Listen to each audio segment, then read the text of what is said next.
خبر شامل کرتے ہیں سعودی عرب کے شہر جدہ سے رپورٹ۔ Haji Muhammad Nasir Qadri, advertising director PNP news HD، chairman Ruet Hilal committee اور خطیب بادشاہ مسجد لاہور مولانا عبدالخبیر آزاد سعودی حکومت کی دعوت پر سعودی عرب تشریف لائے۔ مولانا عبدالخبیر آزاد کے جدہ تشریف لانے پر سینئر نائب صدر پاکستان مسلم لیگ نون سعودی عرب چودھری عبدالوحید نے پروقار افطار ڈنر کا اہتمام کیا۔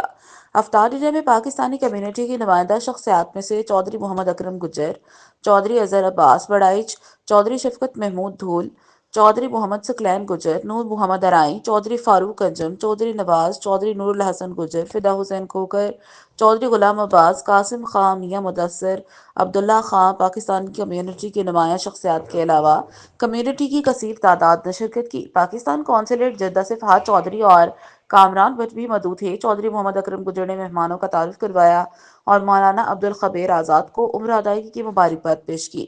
مولانا عبدالخبیر آزاد نے شرکاء سے خطاب کیا۔ اس دوران چودھری محمد اکرم گجر کے والد محترم اور چودھری اظہر عباس بڑائچ کے بھائی کی مغفرت کے لیے فاتحہ خوانی بھی کی گئی۔ آخر میں چودھری عبدالوحید نے تمام شرکاء کا تشریف لانے پر شکریہ ادا کیا۔